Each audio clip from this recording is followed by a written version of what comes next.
Good evening, everyone, and welcome to the June 1st, 2023 meeting of the Strathroy-Caradoc Committee of Adjustment. My name is Frank Kennis, I'm the Vice Chair, and I'll be trying to run the meeting tonight. As with notice, our Chair, Jess Terpstra, and Councillor Steve Pelkman. All of the other members are present and accounted for. First item is the oh, yes, certainly. With that, I will turn it over to Eva. Thank you, Chair. My name is Eva Baker. I'm the Acting Secretary Treasurer for the Committee of Adjustment. I will be hosting the meeting and managing participants. Our Chair has already gone through our committee members in attendance this evening, so that's great. Municipal staff in attendance this evening are Jennifer Huff, Director of Building, Planning and Bylaw, Aaron Besch, Planner with the County of Middlesex. We also have Tim Williams from the County of Middlesex joining us as well, and Brianna from the Legal and Legislative Services team. This evening we have 10 individuals in the attendance in person this evening, and 5 participants joining us virtually. Tonight we have 7 applications to be heard by the committee. The Chair will introduce each application and provide the applicant and agent an opportunity to speak to the application. The planner will follow with their report. The public will then be invited to make comments or ask questions about the application. The Chair will then call upon the committee to ask questions and make comments before the Chair calls for a vote on the application. Once a decision is made, there is a 20-day appeal period from the date of decision for minor variances and 20 days from the date of notice of decision for consents. If anyone wishes to be notified of the decision, you can make a request today or make a written request following this meeting. A few items to note. We ask that the public state their full name before providing comments, and you may choose to do so at the podium there. For our virtual participants, please ensure your name is visible on your Zoom video, and we ask that you keep yourself muted until it is your turn to speak. Thank you. All right, thank you, Eva. The first item is the approval of the minutes of our last meeting. There are last 2 meetings. There are 2 sets of minutes. The first one is for Thursday, May the 4th, 2023. Looking for a motion to approve. Deputy Mayor, Councillor Derbyshire, any questions? All in favor? That's carried. Number 2, we have minutes of a supplemental meeting that was held on May the 11th, 2023. Do I have a mover and seconder for that?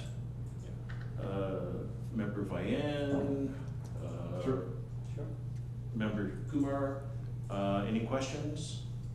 All in favor? And that is carried.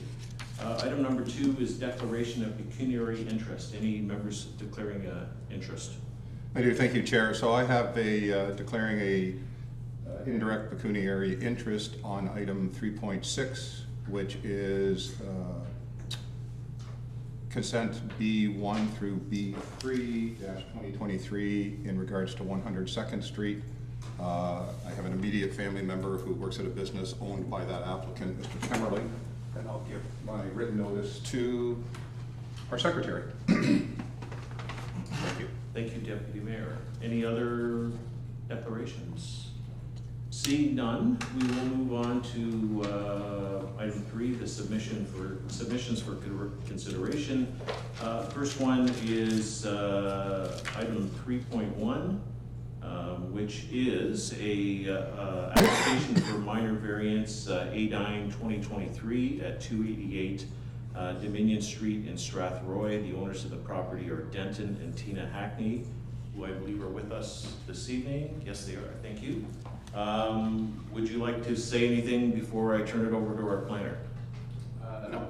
All right. Here you guys. All right, then I will turn it over to Aaron Besch, who will speak on this application. Thank you, Chair. So the first application before the committee this evening is for 288 Dominion Street.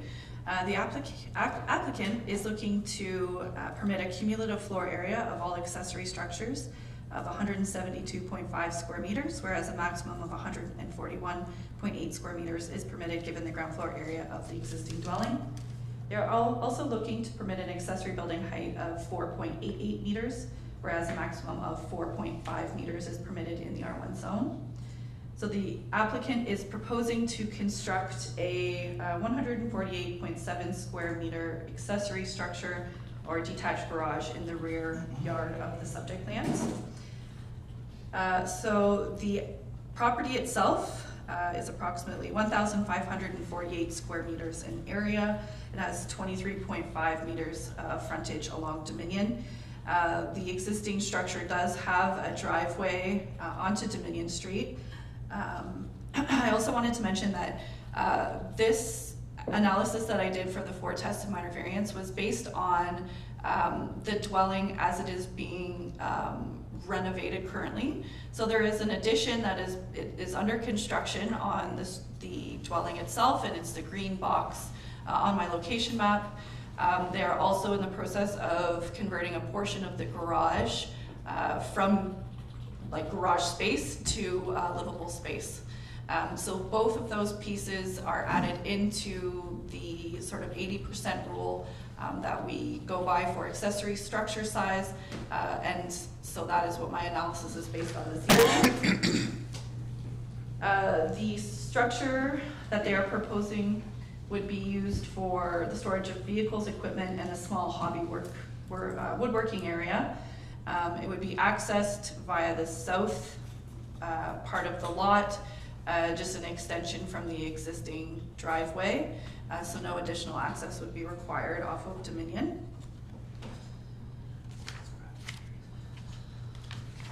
So the application was circulated as per the requirements of the Planning Act.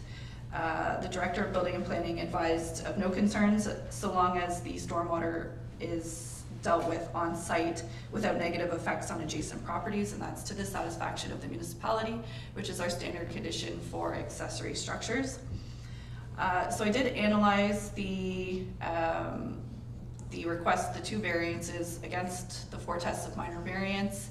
My analysis was based on, it is proposed to be shorter in height than the house. It's set back from the street in the rear yard, so any impact from the front property line or from the public road will be lessened for the height increase and the size increase. So my analysis was that it does meet the 4 tests of minor variance.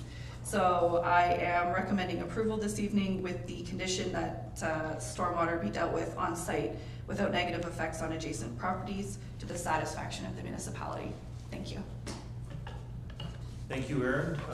Packies, any comments to make? Anything you want to add? No, just want to know how we have to deal with that stormwater if we have to do that, so. All right, we'll let you deal with the municipality after we're finished here on that one. Any comments or questions from committee members? Thank you. I just wanted to comment, I think this is exactly the type of development that I know Councillor Belkman frequently brings up, where we have these larger lots and it's a good use of the land, it's a good use of these, we've referred to them previously as estate lots, so I would make the motion that we accept the recommendation and with the 1 condition.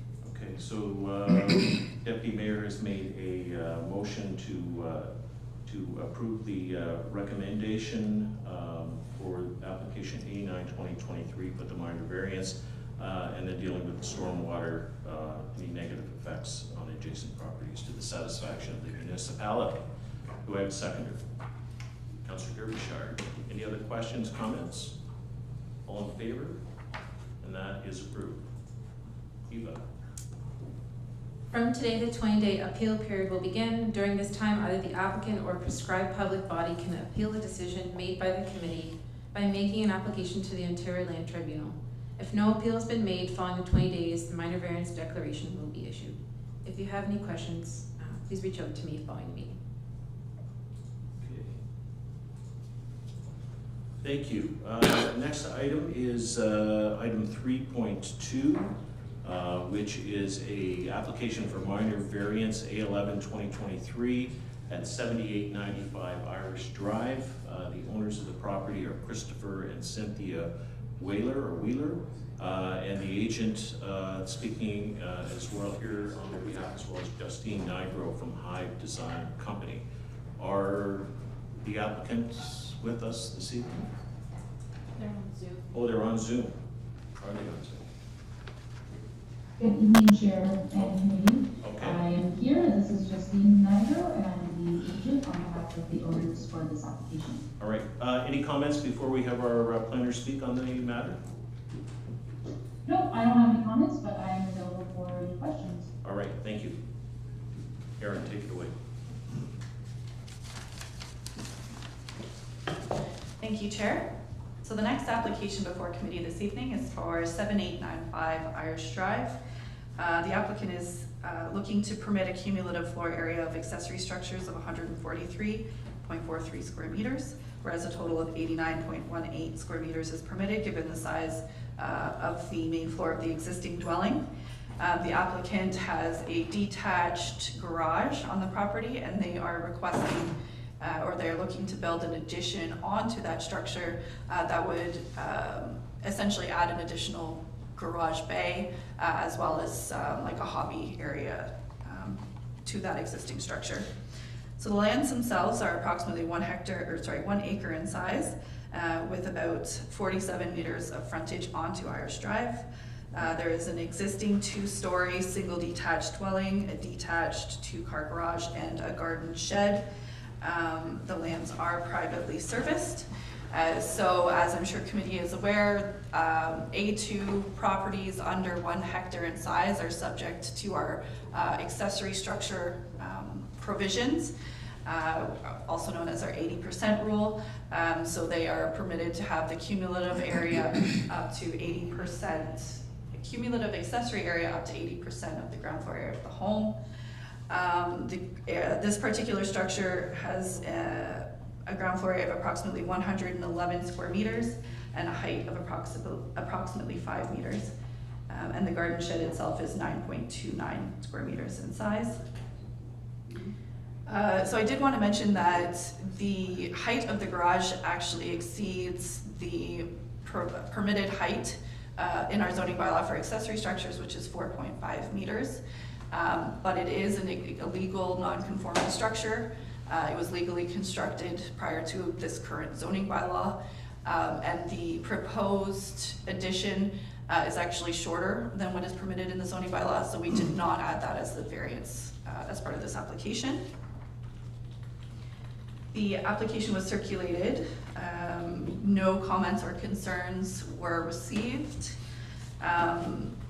My analysis of the 4 tests were based on the rural nature of the property, the size and location of the existing home, and the location of the addition to this accessory building. So my analysis was that it does meet the 4 tests of minor variance. So my recommendation this evening is approval with no conditions. Thank you. Thank you, Aaron. Justine Nigro, any comments at this point? Nope, no comments. Thank you. All right. Anyone else online or here to speak on this matter? Any comments from the committee? Seeing none, I'm looking for a mover of the recommendation that application A11-2023 for minor variance be approved. Councillor Derbyshire, Committee Member Kumar, any questions? All in favor? And that is carried. From today, the 20-day appeal period will begin. During this time, either the applicant or prescribed public body can appeal the decision made by the committee by making an application to the Interior Land Tribunal. If no appeal has been made following the 20 days, the minor variance declaration will be issued. If you have any questions, please reach out to me following the meeting. Thank you, Eva. That moves us to item number 3.3, which is an application for minor variance A13-2023 at 7476 Glendon Drive. The owner is Steve Verstegen. I don't believe we have either anybody online or here in person to speak on this matter. I'm here on behalf. Oh. And your name, sir? Scott McDowell from Chisel Design and Construction. Okay. And so you're representing the... I'm representing the client. Any comments before we have the planner speak? I'm just here for questions if need be. All right, thank you. So with that, I will turn it over to Aaron. Thank you, Chair. I'll just share my screen here. So this next application, again, is for 7476 Glendon. They are looking to permit an accessory building in the front yard of a rural residential property, whereas accessory structures are limited to the side and rear yard only. This application is required to facilitate the construction of a detached garage in the front yard, which will be approximately 125 square meters in size. The property is approximately 2 hectares in total, 68 meters of frontage along Glendon, privately serviced, and does contain an existing single detached dwelling and a 2-car garage. The dwelling has a ground floor area of approximately 223 square meters. And as you can see on the location map, a portion of the property is regulated by the Conservation Authority, but the proposed structure is actually outside of that regulated area, so no additional permit from the CA would be required. This structure would make use of the existing driveway. They're not subject to the 80% rule, so there's no limitation on size of structure. They are limited to the 4.5 meters in height for residential accessory structures. However, they are under that size, so no variance is needed for that. The applicant has indicated that there is a well, and there's a storm drain, and there's the septic system that is behind the home, and items in the side yard that well in the storm drain, which would prevent them from being able to move the structure back to meet the requirements of the zoning bylaw. So this is why we are coming forward for the variance this evening. The application was circulated as per the requirements of the Planning Act. No concerns were received. The St. Clair Conservation Authority advised that they have no concerns as it is outside of the regulated area. I analyzed the proposal against the 4 tests of minor variance. It's really my analysis was based on the size of the proposed structure. The home is larger, so it will appear to be the primary feature on the property itself. So I am satisfied that the 4 tests have been met. I did want to add the condition, however, so the variance they're requesting is just the location of an accessory building in the front yard. That's a very broad provision. So we are requesting a condition that the building be set back a minimum of 105 meters from the front lot line, which is what they indicated on their design drawing. And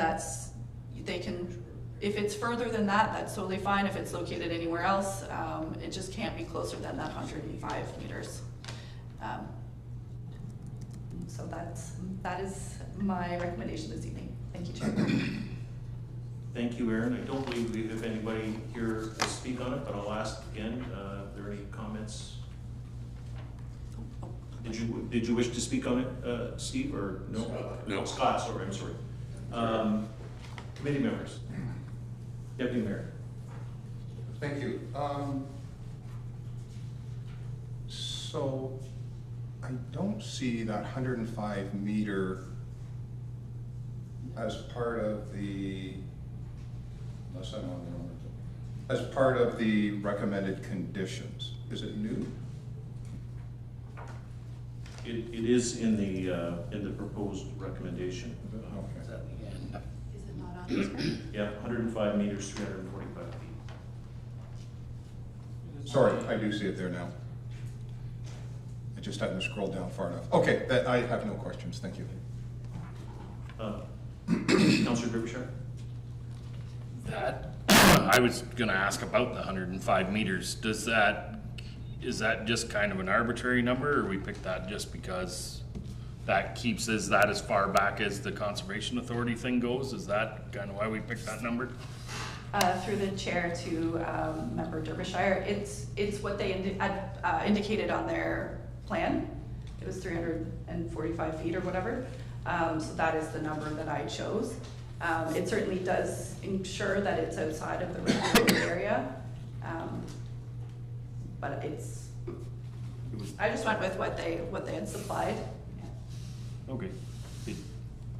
I guess my question would be then for Scott, is that, are they good where it is then?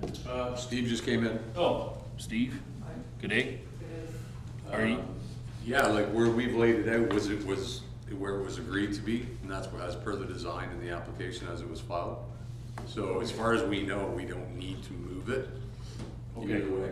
It's, Only because they are hard setting this number and it looks like, you know, you could actually go up farther with the red, you know what I mean? as per the conservation, you're saying? Yeah. Yeah, well, I would Not that love I it. want it closer to the road, I'm just No, fair, saying fair if we're enough. picking a hard number. Because the client, like, because the applicant has so much frontage, it would be nice that we had a little bit of a plus or minus to deal with, just in case we, for whatever reason, decided to move it, you know, 2 meters closer to the road. The hard line of 105, you know, doesn't really give us any leeway, so if that would be considered, just to, you know, we'll stay outside of the conservation zone, but, you know, just if it comes down to inspection and if it's 105 right on and we're 104.8, we don't want to run into any issues.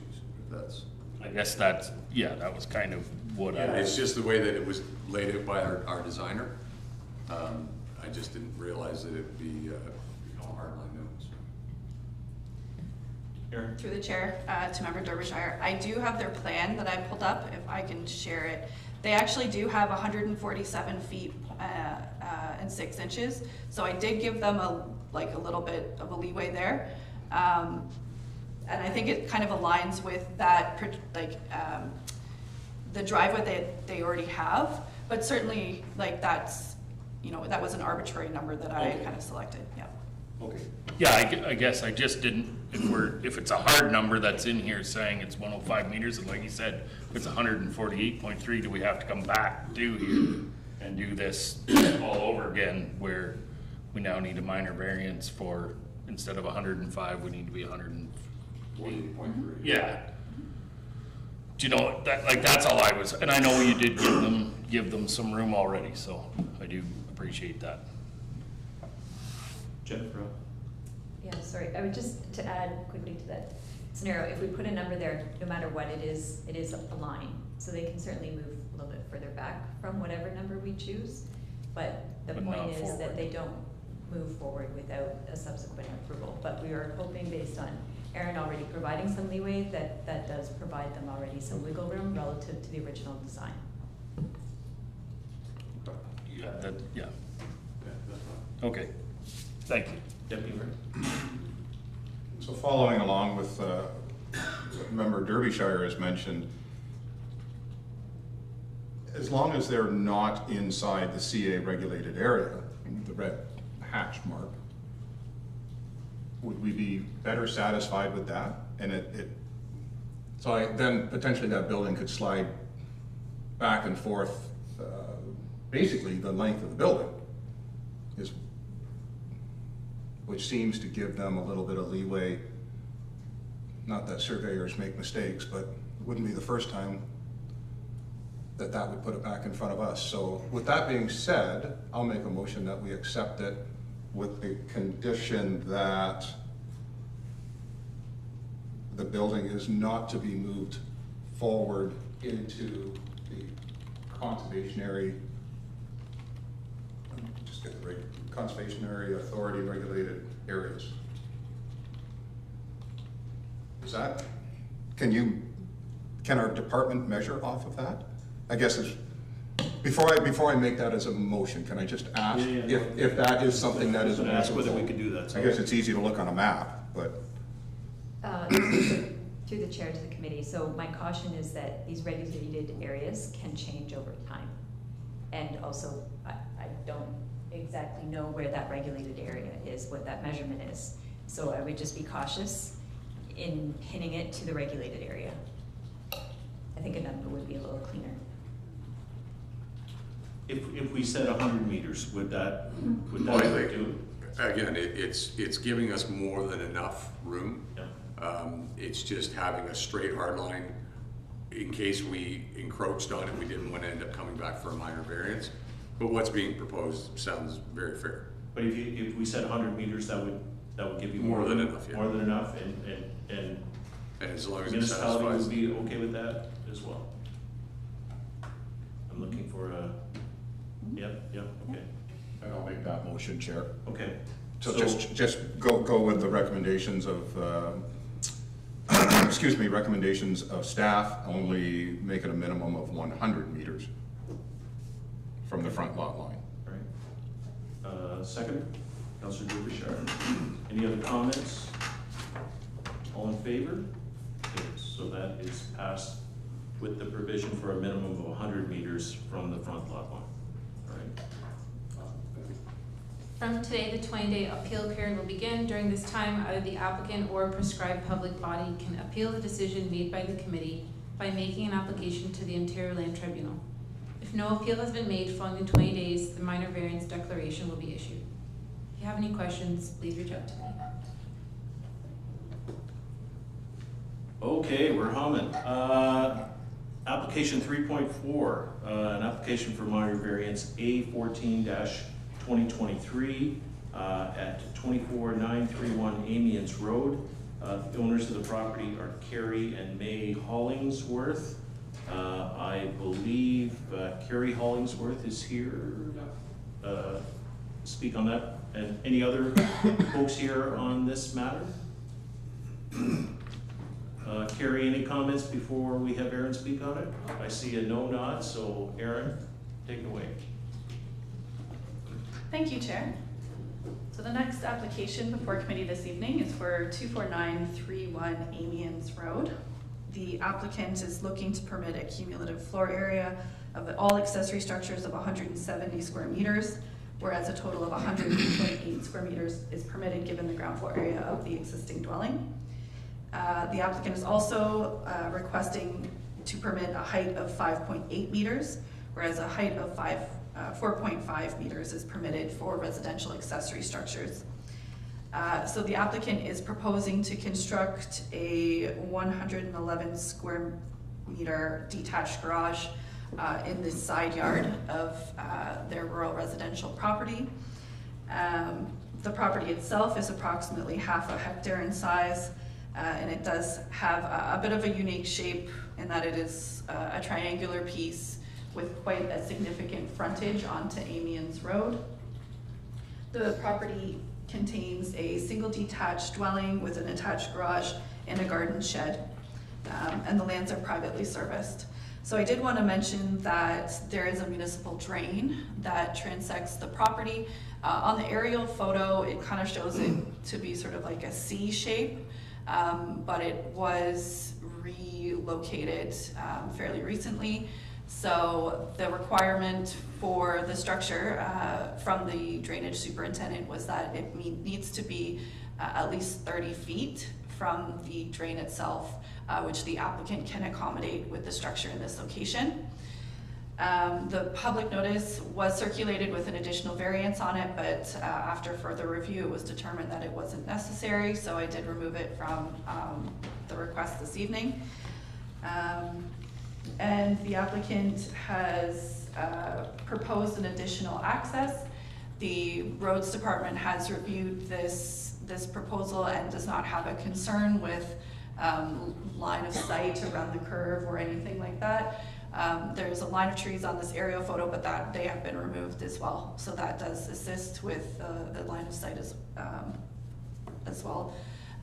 The applicant is looking to park their transport truck in the structure. That's why they do need the little bit larger size and the length of the driveway as well to accommodate the truck and to ensure that there's a safe line of sight.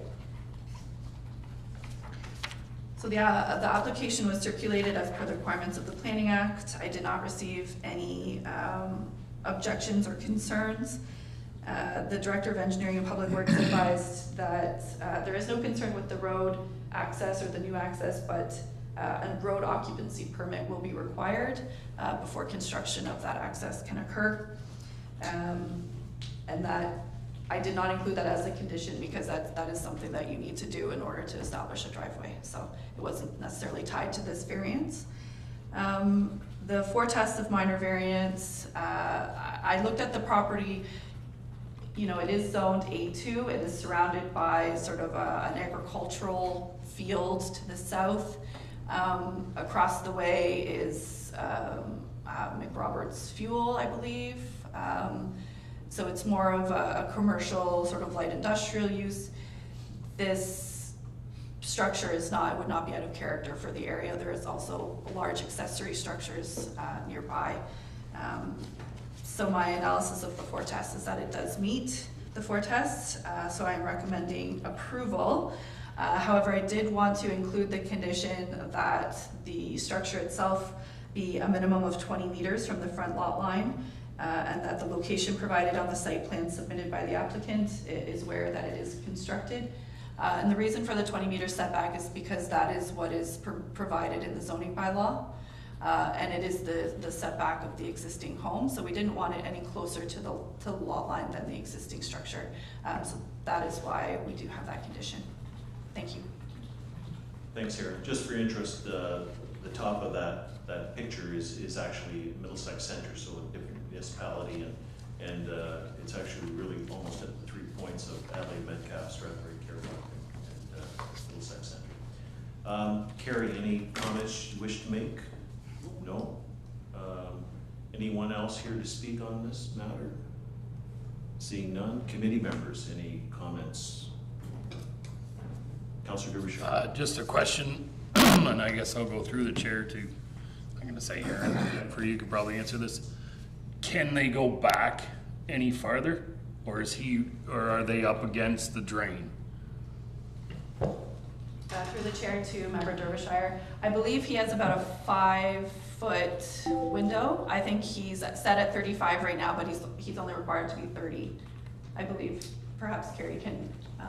Yeah, I'm 35 feet from the top of the drain, and the drainage commissioner said 30 feet, so I gave an extra 5 feet leeway. So eventually, if they have to replace the drain on there, then they have more than enough room to work on both sides. Okay, thank you. I was just thinking tractor trailer, you might want 70 feet, but Well, that was me. from the front of the road to the back, or to the front of the shop is roughly 75 feet from the property line back. Okay. Perfect, thank you. Yep, that's excellent. Any other comments, questions? Seeing none, I would entertain a motion then to approve application 814-2023 for a minor variance to be approved subject to the condition of it, the accessory building be set back a minimum 20 meters from the front lot line and the location provided on the site plan submitted by the applicant to the satisfaction of the municipality. Someone make that motion. Committee Member Kumar, seconder, Deputy Mayor. Any other questions? All in favor? That's passed. From today, the 20-day appeal period will begin. During this time, either the applicant or prescribed public body can appeal the decision made by the committee by making an application to the Ontario Land Tribunal. If no appeal has been made following 20 days, the minor variance declaration will be issued. If you have any questions, please reach out to me. Thanks, Eva. Next, we move on to item 3.5, which was an application for consent that was deferred from sometime in 2022, I believe. And it is consent B7 2023, part of lot 22, concession to Troops Road. I believe we have some folks here on this matter. Christy Loyens is with us, I believe. Okay, and then we also have Courtney Sinclair and Gary Smits, I believe, are on Zoom, and Joseph Hens on Zoom. And I believe, Joseph, you're speaking on behalf of the group. Do you have any comments before we have Aaron speak on the matter? No, I don't, Mr. Chair. All right. Glad to answer any questions that you may have. All right, thank you. Aaron, take it away. Thank you, Chair. As discussed, committee will be fairly familiar with this application. It's been before the committee twice before, I believe. Originally, the application was to sever 3 lots. The 2 that are identified in orange on the property, on the location map, have already been severed, and they are working through their conditions for those ones. And then the 3rd piece at the bottom is the subject lands this evening. When it was brought back before the committee in September, I believe, the request or the requirement was that they had to prepare a DAR, a development assessment report, to demonstrate that there's no negative impact on the significant woodlands, as it is completely within that designation under the Middlesex Natural Heritage System study. So the applicant has retained a consultant, a biologist, who provided a letter of opinion. In that letter, they went through the criteria that is identified through the Natural Heritage System study that makes up what is considered a significant woodland. They compared what is on the site to those specific criteria and determined that it is actually not a significant woodland. The CA, the Upper Thames River Conservation Authority, reviewed this letter of opinion and agreed with the findings. So we are actually moving forward with the understanding that it is not actually a significant woodland. So the application is to sever the yellow piece on the location map. The blue piece above is the retained agricultural lands. There's no proposed change for that piece at all. By removing the requirement of the significant woodlands, my analysis was based on just the official plan provisions and the requirements for identifying the soil, having the, let me get to so section 5.36 of the official plan, private services are appropriate. The requirement for rezoning, vehicular access off of Troops Road, and that it fits in with the character of the area. So my analysis of the consent was that it is appropriate. The application was circulated to the, what's going on here? Sorry, I've lost connection, so my map is down. The requirements were similar to the last 2 consents rather.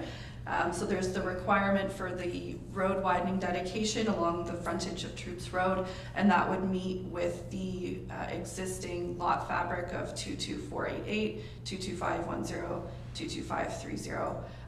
And we also put in an estimated distance of 10 meters to the center line of road construction. The Director of Building and Planning advised that evidence from a licensed well driller with proof of both quantity and quality of potable water is available on the subject lands. Oh boy, things are happening on my Zoom. Okay. Oh, thank you. In addition, the municipality will require evidence from a qualified professional that the soils are suitable for private sanitary facilities, and that the new lot would require a $1,000 cash in lieu parkland dedication. The Middlesex County Safety and Standards Officer requires the standard condition that a 911 address be assigned to this parcel and that it be displayed both temporarily and permanently throughout construction, and then finally once construction has been completed. Enbridge advised that there are service lines in the area, and if the service lines are impacted by the severance, it would be to the landowner's responsibility to relocate them. Further, the CA, like I mentioned, has signed off to say that they agree that it's not considered significant woodland. And I did want to just draw attention to the Ministry of Transportation comments. We did, if you recall from the previous application, the agricultural piece to the north had an access from Glendon into the agricultural field. The conditions of lot 1 and 2 required that access be removed and be relocated further down Park House away from the highway. The Ministry of Transportation would like that condition to be included on this lot as well. And they also wanted to include that it would be to the satisfaction of the municipality as well as the Ministry of Transportation. So we'll need their clearance as well on that condition. They also require that confirmation from MTO be received. An MTO issued building and land use permit is to be obtained for the removal of the access. That was not included on the original two, but they are requiring it on this piece. There's no cost to the permit. I think it's so that they have something on record saying that this access was removed. So they have it for their own purposes. So my recommendation this evening is approval, subject to the list of conditions. I believe there's 16 in total. Standard severance conditions, save for condition number 4, which is the land dedication. Number 5 and 6 are the MTO required conditions, and everything else is standard for, as the same as the last two conditions, or last two consents rather. Thank you. Thank you, Erin. Mr. Hens, any comments at this point? No comments for the committee. Okay. Any others here on this matter that wish to speak? Seeing none, committee members, any comments or questions? Seeing none, then I will entertain a motion to approve this application for consent with the 16 conditions attached to that.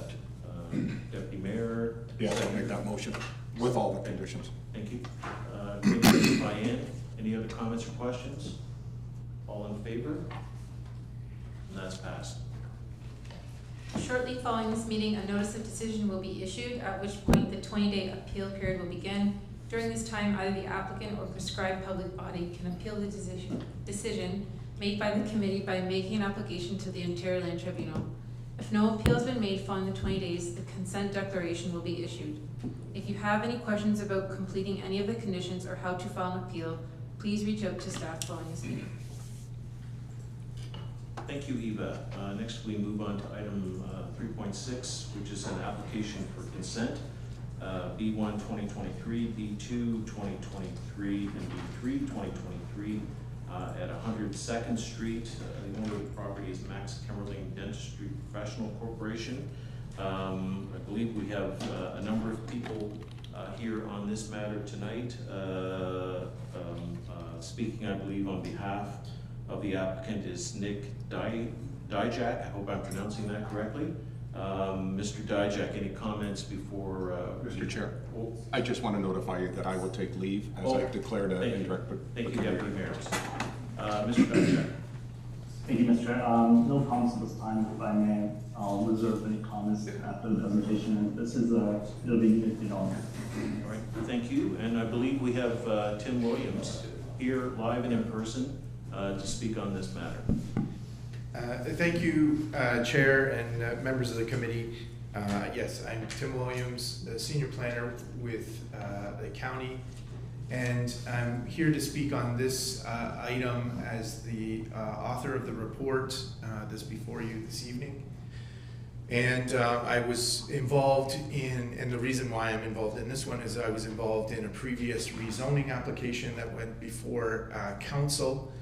This is a development that requires a number of approvals. The rezoning was the first. This consent application that's before you tonight, B1, is a consent to sever the yellow portion of the property that you see in front of you on the location map from the remaining portion, which is red. The yellow portion would contain 2 commercial units. And the remaining portion would have townhouses in the future plan. There would be another application after this point, condominium application for the townhouses, but that would not be coming to the committee. I just mentioned that so you can understand sort of the continuum of planning applications that are this property is going to be subject to. So just speaking further to the application, so B2 and B3 relate to the easements that are also associated with this. The way we want to approach this application is in a comprehensive manner, and as such, as soon as you create a lot, we want to ensure that it will still function as a overall unit. So right now, you'll see the location map up, and you'll see some hatched marks through the commercial area between the two buildings. You see that hatch? Yep, perfect. That's showing a road access from 2nd Street and into the townhouses, their townhouse area, and then vice versa out. There is an additional easement in favor of the townhouses along Head Street, and this just allows them, again, to access the site. Say they were coming south on Head Street, they make a right-hand turn, they would be on the commercial property because that entrance is a single entrance for both pieces, both parts of the development, both the commercial and the residential. And as such, we need reciprocal easements, so easements on both sides to allow for that access to work properly. So there's another easement that's on the residential side, and that is right below it. It's accessing on Head Street for those that are in the commercial wanting to leave the property. So they would be, for example, coming from one of those two commercial buildings out onto Head Street and either making a left or right. From that, they would be needing to access lands over the residential section. So those are those easements relating to vehicular movement and potentially pedestrian movement as well. And then there's a fourth easement or fourth piece there in hatching that's at the bottom on the residential parcel. The arrow is pointing to it now, and this is a storm drain. So it's underground, and it drains the commercial lands through the residential. And in order to make that work, there's an easement required. So this would allow the commercial owner in the future to be able to access the property, make maintenance, repairs, whatever it may be, of that line, and then also basically give permission to have the line there. So those are the sort of functionality of what's happening here. I hadn't spoken to it too much, but that rezoning application did specifically rezone the residential to a specific zone category for this property, and the commercial property also received zoning. Those two zones are still intact. They don't require any minor variances as a result of this severance. And that's because all along they've known that these two parcels would be split. And so the initial rezoning application had this in mind. So with that in mind, you're not seeing, I say, a minor variance to come along with this now or in the future.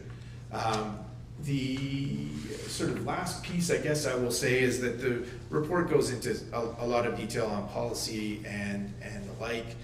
There were comments from various departments, specifically engineering, wanting to ensure that these easements do occur once this severance has happened. And then secondly, that there's a maintenance agreement between the parties, so that it's very clear that that's happened. The building and planning had a recommendation that parkland contribution be put in as one of the conditions of the severance, and then the standards and safety officer would like municipal numbering placed on the townhouse block. The existing property as a whole has an address of 100 2nd Street, and that would be maintained for the commercial units. and then they would get unit 1, unit 2, et cetera, but the municipal address would stay as 100 2nd Street for that parcel. The last was that the county engineer was looking for a conveyance, if necessary, for any road widening on 2nd Street. We've been through the site plan process or going through it. This last piece of the consent is the last thing that we need before that site plan agreements can be drafted and finalized. So we already know from that the conveyance appears to be there already. So it's unlikely, but we put it in as a condition nonetheless, just to ensure that if there's anything that we missed, that'll get it covered. So as part of my recommendation for each of the 3 applications, there are conditions. The largest set of conditions are those for the B1. B1 is the severance. So many of them are standard conditions addressing the parkland contribution that I talked about before, the conveyance of lands on 2nd Street if necessary, drafting of the reference plan, et cetera, so none of these tend to be any different than what you would normally see during a severance application. But I would mention that there is that one condition that the owner's solicitor submit an undertaking that the easements for B2 and B3 be registered when or immediately after the severed lot is created. Obviously, they can't do it before because the lot doesn't exist, so they'd be issuing easements in favor of themselves, so it doesn't sort of work that way. The B2 and B3 have very standard conditions, again, relating to certificates and that having of the maintenance agreement and undertaking to have the solicitor prepare the appropriate materials for the consent for easements. So those are my submissions. I'm happy to stay at the podium as long as you'd like, if you have any questions or comments, or if there are comments going through the process. Thank you. Thank you, Tim. Mr. Dijak, any comments at this point that you'd like to make? As usual, Tim stole my thunder. No, a very informative presentation. I wanted to reiterate the process and where we're at in terms of zoning and site plan. So we're making our way through this application and this development. We're very excited to move forward. As you mentioned, the owner has found a very established home builder in the area, so he's looking forward to work with them. Their legal teams are already preparing the easements and trying use agreements, so we're well aware and comfortable and committed to making this development work. So with that, we have no issues with the conditions that were recommended to the committee. So happy we hope you agree, and I'll be here for questions as well. Yeah. Okay, we have a number of people registered to be with us for this portion of the meeting. Dr. Kemmerling, the applicant, Corey Marr, Tom Vermew, all on Zoom, I believe. Jim Pedden Sr. and Jim Pedden Jr., I believe, are with us here, and Andrew Hentz from Learners on Zoom as well. Does anyone wish to make comments on this application at this point? We're just concerned about... If you could state your names, sir, so for the minute. So. We're just concerned about the traffic going on to getting dumped onto 2nd Street. 2nd Street is a very, very busy street. I did a few phone calls yesterday, and we found that there's an excess of 100 tractor trailers going up that road every day, closer to 200. They come around that corner of Wright Street, which is a little further up to the west from where they're planning on dumping the traffic out onto. Is there any way this could be put onto Head Street? Because I can't see anything but problems. Because you've got tractor trailers, you've got more people, and the amount of people. I got nothing against the development. It's just getting the traffic off of 2nd Street, bringing it up, say, for instance, everything dump onto Head Street. Because 2nd Street, like I say, it is very busy. There's been more near misses than there has been you know, tractor trailers cannot get around the corner on the right street. They have traffic backed up there. Like we've got buses coming up and down that street as well to the high school. We've got employees going down to Veriform and Westcast and other businesses down through there. And from 2:30 till 4:30, you can't even get around that corner hardly at all. When the truck comes around that corner, either cars have to stop short of the corner on Right Street, short of 2nd Street, or back up. Trucks can't get around there. So what we're saying is, could they possibly be bringing these accesses in and out onto Head Street, which is not a very busy street really. I know there's a school there and so on and so forth, but it's not as busy as 2nd Street. And we're just concerned right now something's gonna happen there. Like we're right on the corner, and we see more accidents, like people bumping into each other and banging into each other, and you can't get out of the lots. Like our lot's right on the corner, we can't get people in and out of there because there's so much traffic on that road. And it's, you know, this is something we'd like to have looked at and see if they can change those entrances, exits onto Head Street and get them off a 2nd.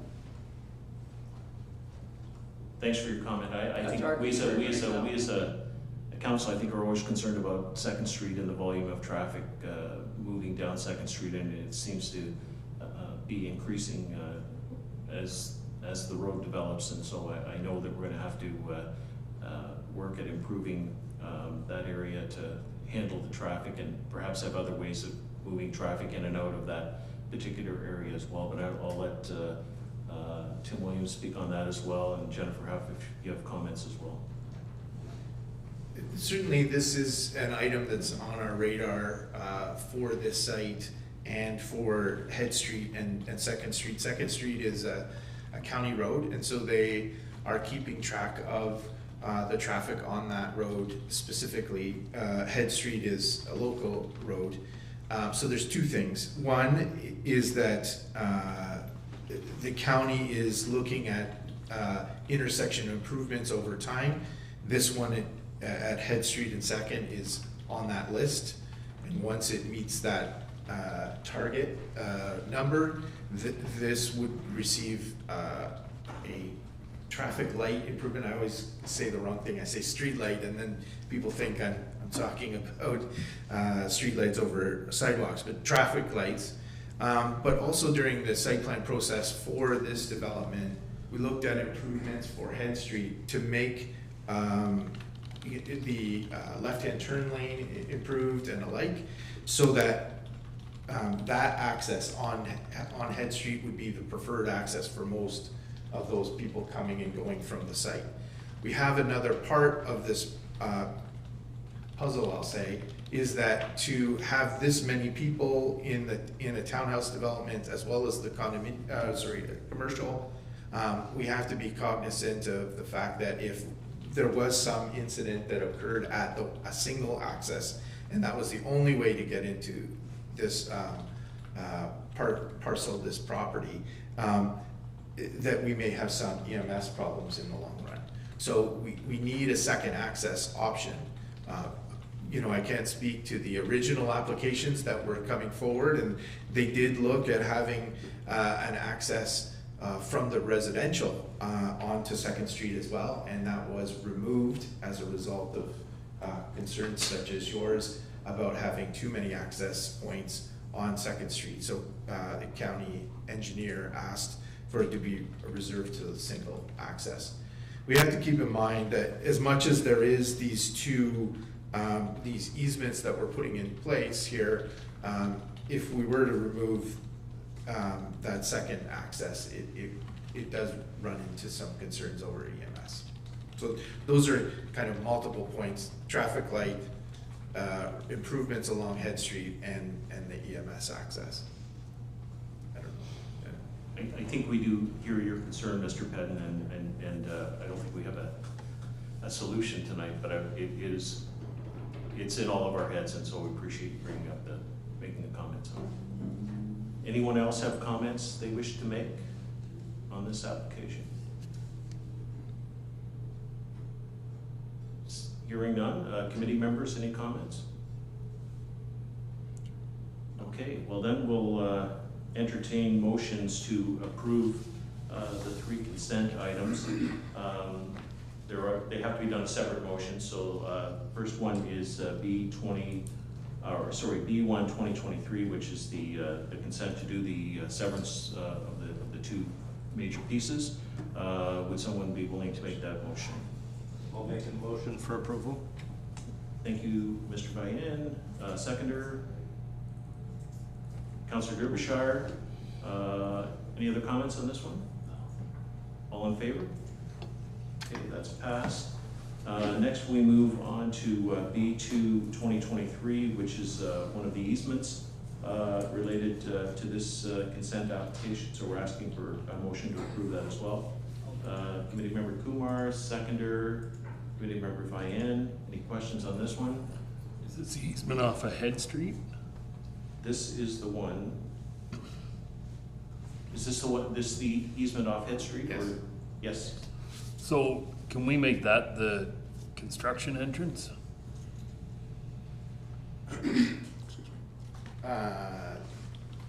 This is a consent for easement purposes, like on a long term, but how about if I told you that I'm hearing you say that and the site plan process is still open and we can have a conversation with the applicants, which I think they're hearing as well tonight. Okay.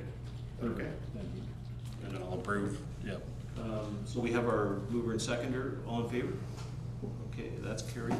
And then the third one is the third, or the second easement rather, application B3 2023. Do I have a mover and a seconder? Councillor Derbyshire, Committee Member Kumar. Any comments or questions on this one? All in favor? And that's carried. Thank you.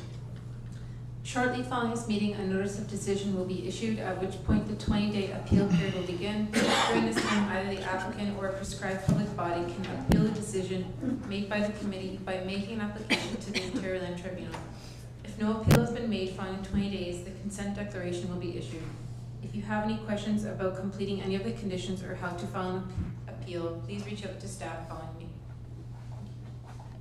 Thank you, Eva. Our final application tonight is application for consent B9 2023, and there's also a minor variance involved in there as well, A15 2023 at 24513 Adelaide Road, Strathroy. The applicant, I believe, is the Bethel Baptist Church, Strathroy Bethel Baptist Church, and I believe speaking on their behalf tonight is Daryl Charlton. Is that correct? Correct. Any comments before we begin? No, not to let Aaron comment. All right, thank you. Take it away, Aaron. Thank you, Chair. So the next application, again, is for 24513 Adelaide Road in Strathroy. The applicant is looking to convey a portion of the land to be merged with an adjacent piece, which is 170 Carroll Street West. In order to facilitate this consent, the applicant has also submitted a minor variance application, which I will talk about a little bit further into my presentation. The subject lands in total are approximately 66 hectares in size, approximately 304 meters of frontage along Carroll Street, and approximately 237 meters on Adelaide. So both of these are county roads. So it is a bit of a unique parcel in that it is L-shaped and does have frontage onto these 2 roads. The property also contains a water course throughout the center of the property. It is regulated by the St. Clair Region Conservation Authority. This area has also been identified as a provincially significant wetland and significant woodlands as well. There is also the purple line, it's kind of hard to see on the location map there, but there is an Enbridge pipeline that traverses the property as well from relatively east to west.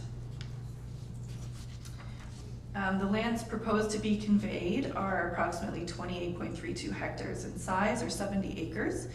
There's no frontage along a public road. And I just wanted to sort of identify that the piece that is proposed to be severed and conveyed to the neighboring piece is actually outside of the Strathroy settlement boundary. And the piece of land to be retained is within the settlement boundary. So there is that sort of distinction between one is considered the agricultural area and one is considered the settlement area. Again, the lands are proposed to be conveyed to the neighboring property, which will be approximately 70 hectares in size once enlarged. These lands are, there's no structures, buildings or structures on this property, and it is in agricultural production. I did want to also identify that the lands will continue to be in agricultural production as well. So there's no proposed change. The lands proposed to be retained are the lands north of the water course. They're approximately 38 hectares in size, and again located within the settlement boundary. These lands contain a farmhouse and outbuildings, soccer fields, and as well as lands in agricultural production. Again, there is no proposed change in land use. This is simply a consolidation of the agricultural lands and the separation of the lands that are within and outside of the settlement boundary. There is an existing access off of Adelaide Road, which services the farmhouse and the soccer field parking lot. There also appears to be an entrance from Carroll Street West, and both of these are arterial roads under the jurisdiction of the County of Middlesex. The retained piece is a little bit confusing in that it contains 3 separate zones. There is the A1 zone, general agricultural zone, which requires the minor variance. That is because the minimum lot area for an A1 property is 40 hectares. Obviously, we're not going to be meeting that requirement in this situation, so the minor variance is needed for that, to recognize that. There is also future development land, and if you don't mind scrolling, yes, perfect, thank you. You can see outlined in yellow, that is the area that is subject to the minor variance. That is the A1 zone. There is also future development lands, and there is also a site-specific institutional use on the adjacent to Adelaide Road. So I won't go through all of my policy analysis, but the application was circulated as per the requirements of the Planning Act. I did want to advise that I received a sort of a correction from one of Ken Peters, who is the purchaser of the agricultural lands. He just wanted to clarify that while I identified that there's no access to the agricultural lands in my report, there is actually a bridge from the retained piece across to the the conveyed portion for farm vehicles. So, Director of Building and Planning advised that a drainage reapportionment assessment would be required. The county engineer advised that there's road widening dedication requirements both along Adelaide and along Carroll Street West. From Adelaide Road, it's 15 meters to the center line of road construction, and 18 meters, and then 15 meters on Carroll Street West, and that is because Adelaide is not built to residential standards, whereas the Carroll Street road is, so it has a separate requirement for county dedication, so that's only 15 meters. The St. Clair Conservation Authority advised that, of course, there's regulated area that is affected by this severance. However, they have no concerns with the application because the hazard lands are not affected directly. Just the agricultural piece of production is being conveyed.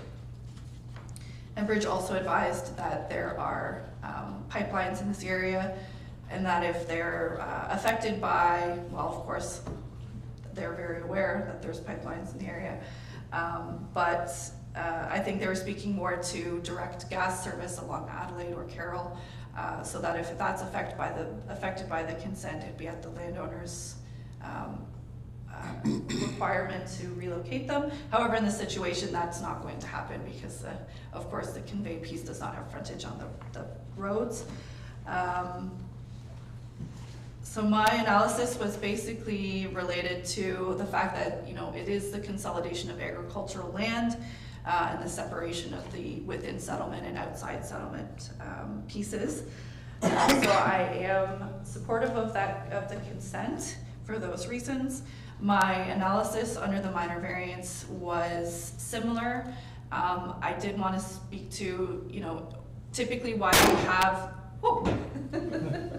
why the A1 zone has that 40 hectare limit is because, again, it's reflected in the official plan that the minimum farm parcel size is 40 hectares. However, in this situation, it's not actually designated agricultural, it's designated residential. So it's not subject to that 40% or 40 hectare maximum that we see in the rural area. So my analysis is that it does meet the 4 tests of minor variance, so I am recommending approval of both the consent and the minor variance. I did provide a list of conditions that I have gone through with the applicant, and I believe that he is aware of all of them and comfortable with them. Standard severance conditions, I wanted to point out number 5, that the owner apply and receive approval for a Planning Act application to address the lot area requirements of the retained parcel. That is just saying the minor variance also needs to be approved in order for the consent to be satisfied. Number 6, the land dedication requirements or the road widening dedication. And then we also have the provision that requires the piece that is being conveyed to be merged on title with the agricultural or with 170 Carroll Street West. And that's just so that we're not creating a landlocked parcel that does not have frontage on a public road. So it does need to be merged with that other piece. Happy to answer any questions. That's it for me. Thank you. Okay, thank you, Erin. Daryl, any comments you wish to make at this point? No comments, thanks. Okay, we have others registered to be with us on this matter tonight. Tanya Head, Tina McKean, and Ken Peters. Any of those folks wish to make comment? No. No? I do have a question. Or comment or question, yes, by all means, if you could I'm come to the Tanya. microphone and again state your name and. I'm Tanya. Okay. Are they gonna put a road by the soccer field? Because don't they have to have 2 exits? Acre land, right? Like, are they building back there? Through the chair to the public members, there's no proposal, there's no development, there's no road, nothing is proposed at this time. It's really just separating, you know, this back piece that doesn't have, you know, there's a water course that sort of separates it from the larger piece. It's just being merged with the. So there's road or? No, nothing. Nothing is proposed. There's no land use change. Everything is remaining as it is. That's all I'm worried about. Yeah, really, we're cutting a piece off of one parcel of land and it's merging onto a parcel of land on the other side. And no development at this point proposed on any other properties. Right. Any other comments from anyone? Questions? Committee members, any comments or questions? Deputy Mayor.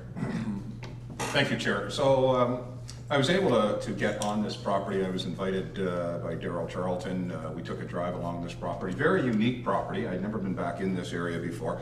I think this is just a great use of this piece of land. It makes perfect sense. I think staff have done a wonderful job recognizing how these parcels should be separated and merged together, and it's just a great use of a piece of land that really was landlocked and now isn't.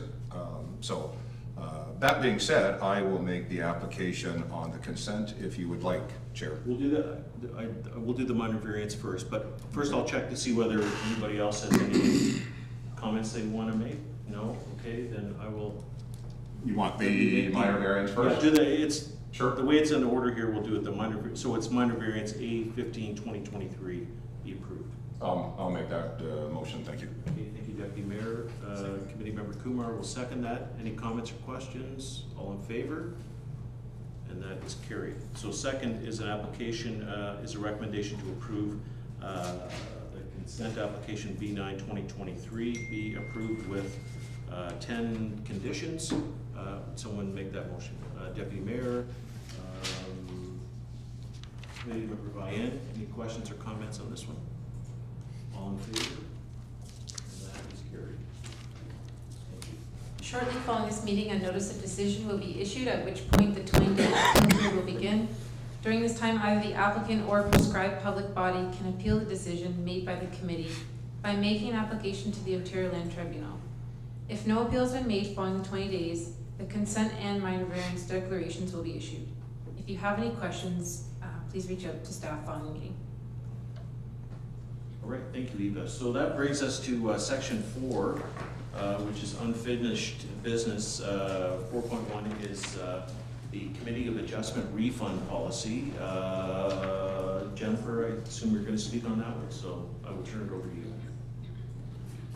Thank you, Chair. Through you to the committee. So committee will recall back in April that the committee directed staff to investigate the development of a refund policy, specifically with respect to withdrawal of applications.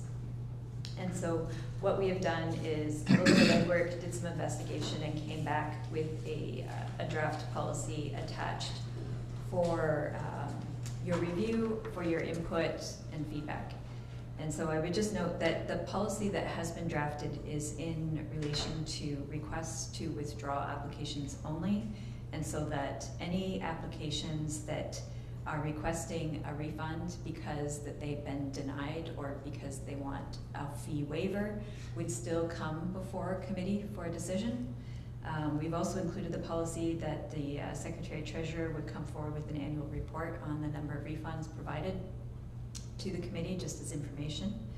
And again, I would just note that the policy has been drafted, but we're happy to receive feedback. So the recommendation is that either we can move forward with the one as drafted, or we can certainly amend it if there are improvements that the committee would like to see in it. So I'll leave it there. Happy to receive feedback. Thank you. Any comments or questions from committee members? Deputy Mayor. Thank you. So through you to actually the members, and I would like to hear the director's input on this. So I really like it. I think it's a great policy, and I like Schedule 1. My questions come on the policy itself in section F and G. So these are the two sections that basically would refer it back to back to this committee should somebody not like the decision of the policy as implemented by staff.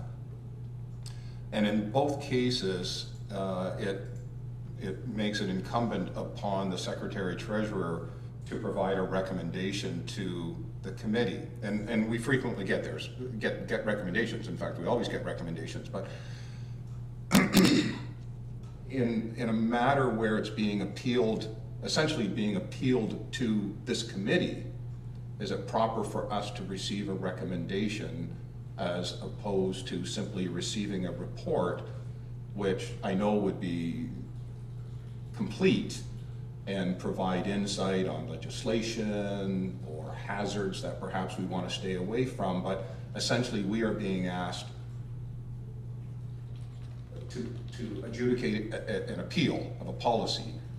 I'm not sure that in that fashion we would want to receive a recommendation as to how to proceed. It just seems confusing to me. So I'll leave that there for if there's comment from the director, or I'd like to hear also from the committee members.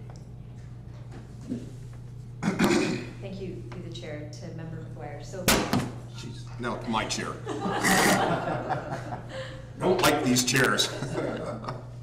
I think the important element of receiving a report from the Secretary Treasurer would really be to outline the status of the application, any relevant legislation, like you were talking about, where we are in the process and what kind of costs have been incurred.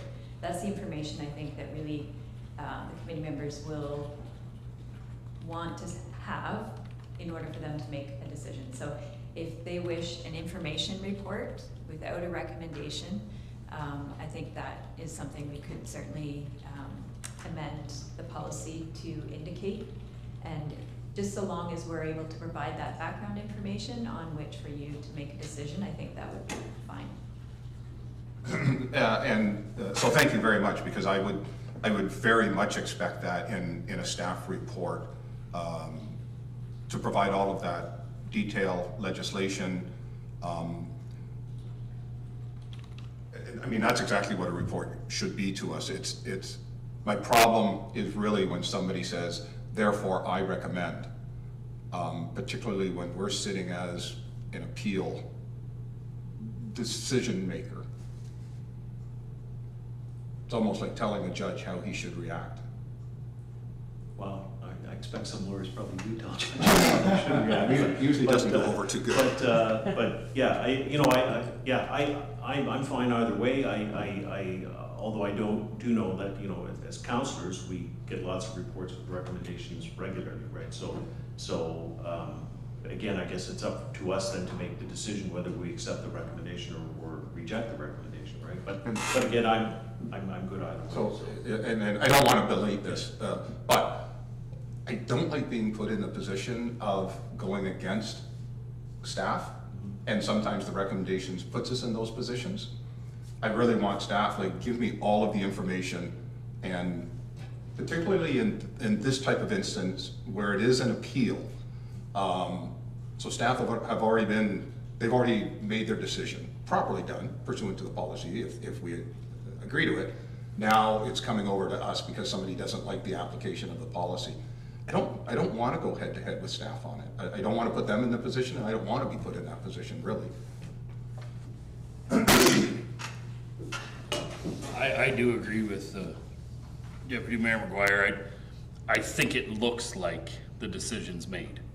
So when you can see it and it says, we recommend this, it looks like a decision's already been made, whereas it's been put to this member's board, as the thing. So I think all the information is great.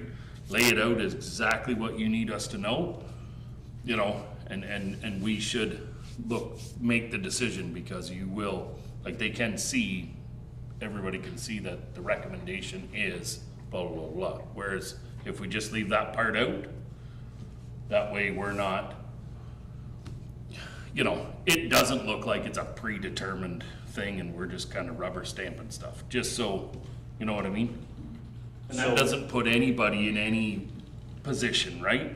So report the facts and then we'll make the decision. And we'll make the decision. Okay. I mean, because we know what your stance is. Obviously, it's coming to us because either you've said yes or no. Obviously, you said no. I mean, if you said yes, you'd write them the check. So, you guys have said no, so we already know kind of where your side and what your recommendation is. They're saying we want our money, and leave it up to that. It just doesn't look like we've already predetermined it. Comments from others? I would definitely agree with that, and that certainly kind of put us into a better position as a committee, as well as it also put us it also shows to the public that we are kind of working on it, and there is a decision that to be made by the committee, not the decision that has already been communicated to us is enforced, like something more like we could expect something different from the committee at that point of time. Jennifer? Sorry, through the chair, just one point of clarification. So F and G, those are not specifically situations where staff don't agree with the withdrawal request refund. These are situations where they're asking for a refund for a reason other than a withdrawal, or they're asking for just their fees to be waived. So I think based on the conversation, what I see is a need to add another clause.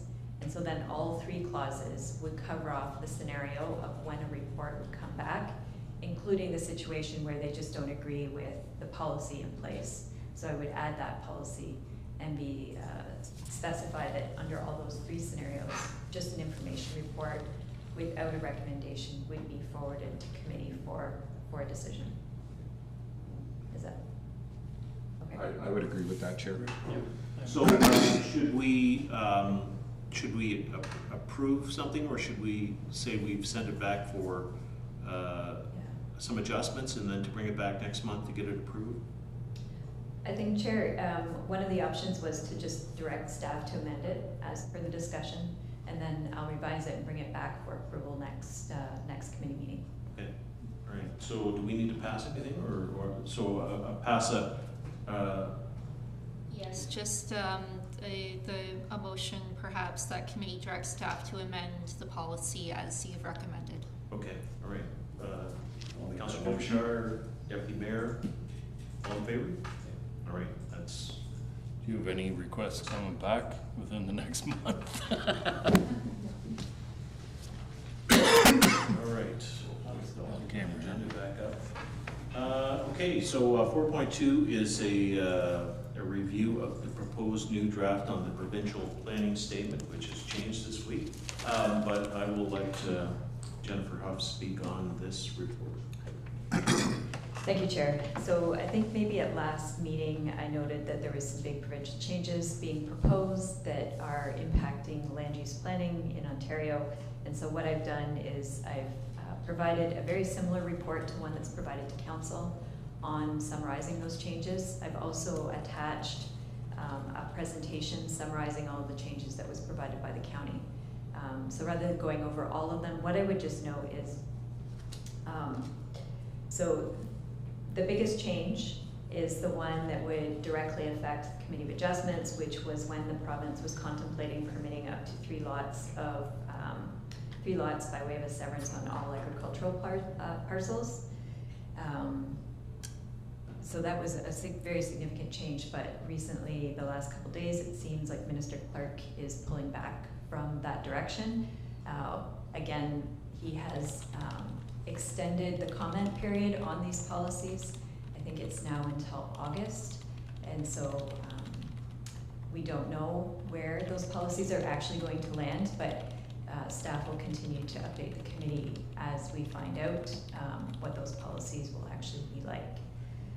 The other thing of interest to this committee is that in addition to policy, they've also proposed a number of changes through Bill 97 to the Planning Act. And what they've done in those changes is, I would say, doing a lot of clarification and housekeeping relative to some changes that they did previously. And so one of the things is they clarified, and we've already had an application in this regard, is in the past, recent past, they have said that there's permission for up to 3 units, so 2 additional units in any residential development on full services. And the wording of that language in the Planning Act made it sound like if you went from having 1 home and then all of a sudden you had 3 units in that home, when you had the 3 units, you only needed to have 3 parking spaces. So it was poorly worded, I think. And so Bill 97 has clarified that if the situation happens where you have a single detached, they add, say, 1 additional unit. That 1 additional unit needs 1 extra parking spaces in addition to what was already required by the single family home.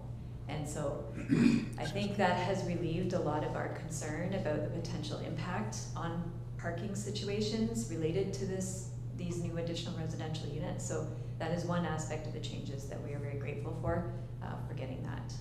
But again, that legislation hasn't been finalized yet either. So when it is, we will again update the committee and provide a fulsome brief of all of the changes. So I'll leave it there. I'm happy to answer any questions. Deputy Mayor. Not that anything turns on this, but it's just, pardon me, it's just that point about the parking spots. So if it's a single family home, that would have 2 parking spaces. and they put in the new residence, we need an extra parking space. What if we have a single family home that has a large driveway that would hold 6 vehicles now? Would the new one still require an extra? Or is it, if you only have the minimum amount, then the next, or did they clarify that? I see that'll be a question when somebody, I'll use my lot. I mean, I have a driveway that is probably large enough to park 8 vehicles in. Not that I plan on putting it another unit, but I'm just thinking, like, somebody in my position is going to be saying, you mean I got to develop another parking spot? Through the chair, good question, Committee Member McGuire. So currently, right now, for single detached dwellings, we require 3 parking spaces generally in our own bylaw. That doesn't say that you can certainly provide more than that. So if you have a single family dwelling, you put 1 additional unit, you just have to demonstrate that you have access to 4 spaces. So in your situation, if you have access to 8, you don't have to provide an extra 1. You're just showing us that you have the ability to accommodate the 3 + 1. And that's all we care about. When we get to those older lots and home situations where they only have 2 parking spaces and they add 1 in, that's when you will see some discussion about how to accommodate the parking and minor variances potentially for that. Any other questions? Seeing none, I don't think we need to do anything here, or receive the report for information. Yes, so Deputy Mayor, Councillor Derbyshire, I'm losing my mind. All in favor? Or any questions on that? Oh, probably not. Okay, so that takes us to inquiries by members. Any inquiries? Deputy Mayor. Just because I want to keep you in the hot seat for a little bit longer. So my question to the director and to the committee is, if we take another look at item 3.3 that we dealt with tonight, and it talked about the zoning bylaw that certainly Frank and I will be aware that we've seen this a few times, the section 4.26A. So this seems to be something we see fairly frequently in the agricultural area. We have a house set way back, they want to put in a garage or something, and they're up here asking for a minor variance to the zoning bylaw because generally speaking the bylaw or the garage or whatever they want to build has to be beside or behind the house. But just like we've seen tonight, it doesn't work, and yet they're out in the country on a large lot.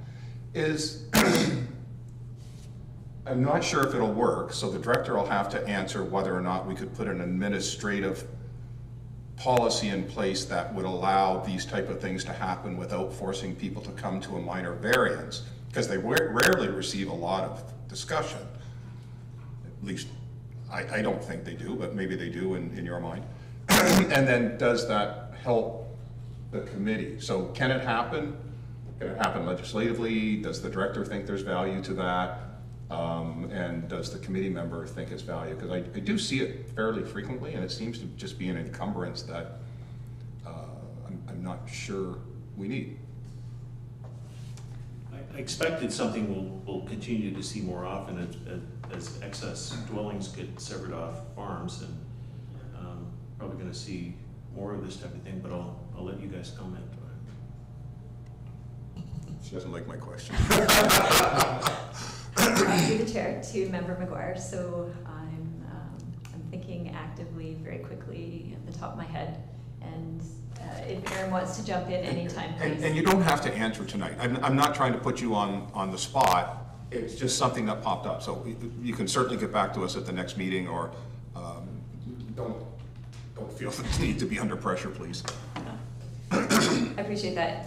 I mean, there's a few things why it's there, is because in some cases it really maybe isn't a big deal, but in other cases it can be. And so we tend to have these regulations because we're worried about the worst case scenario happening and wanting to, not worst case scenario, but wanting to make sure that we see those applications where it might impact either sight lines or access or safety in some cases. So if the committee can let myself and Aaron kind of think and discuss this one, and we can maybe provide some feedback at next committee meeting. Thank you. I think that's fair, so we'll leave it with you and come back and comment on it next time. Any other comments or questions, inquiries from members? Okay, that takes us to section 6, which and 6.1 is, I believe that stands for the Ontario Association of Committees of Adjustment. And I expect Eva will say that. We have to go back to school, I think. They changed the music in those videos. Have we watched it?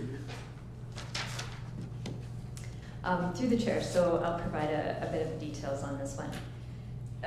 So it's been 6 months in with the committee and new members being part of this committee of adjustment.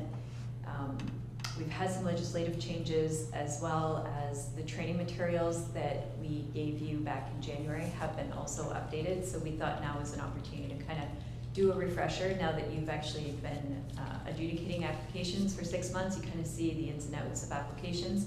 And sometimes, after dealing with the matters, it's a good time to kind of do a refresher. So my understanding is that Eva sent out an email with links to the new videos for everybody. We'd ask that if you haven't done so already, if you can review those again. And I think there's also a quiz with each of them. If you're so inclined and you like getting that success button back at you, that's always a plus for some of us. And so I've also attached to this particular report, there's summaries of each of the videos. And so, again, I think you got the summaries also as part of your training manual, but even the summaries themselves have been a little updated. So I just ask that you use and refer to the manuals and the summaries that are updated today in this report. So generally, this report, it's done for you to provide a resource, but also it's for the public. So if anybody contacts us and says, what can I expect? We can reference both this report and the summaries that are attached as an assistance to the members of the public of what a committee meeting is like and what the protocols are. And it's really important that, especially given the fact that the public doesn't have a right to appeal any of these applications anymore, I think it's really important that these processes remain fair and unbiased, and just avoids any desire to have complaints go to the integrity commissioner because of not proceeding according to the code of conduct or the protocols for committees of adjustment as provided through that association and its links. So just on that, I just wanted to highlight some of the aspects of this report. So again, like all of the other planning applications that we deal with, that say council deals with, basically these applications follow the principles of natural justice and requires that a person receive a fair and unbiased hearing. Accordingly, there needs to be adequate notice, so that's the importance of us getting the notice out within a certain time frame, legislatively required. That there's a fair hearing, so based on an opportunity for the public to participate, and as well as that there's no perception of bias. So in other words, the applications are to be evaluated in an open and transparent process where all members, including committee members, the public, and applicants have equal access to the same information on which to make a decision.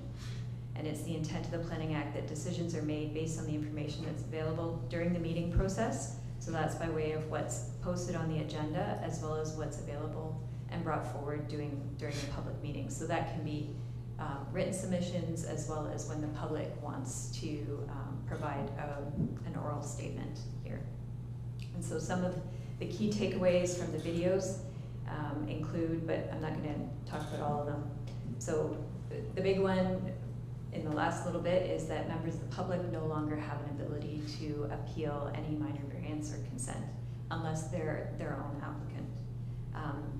Committee members are not permitted to enter into any discussions with the applicant or an interested party on the merits of the application before the committee member. But you can talk about technical details, so there is an important distinction between talking about merits and technical details. A few times we've had the question come up, what's quorum? So quorum for committees that are greater than 3 members, quorum is only 3 members.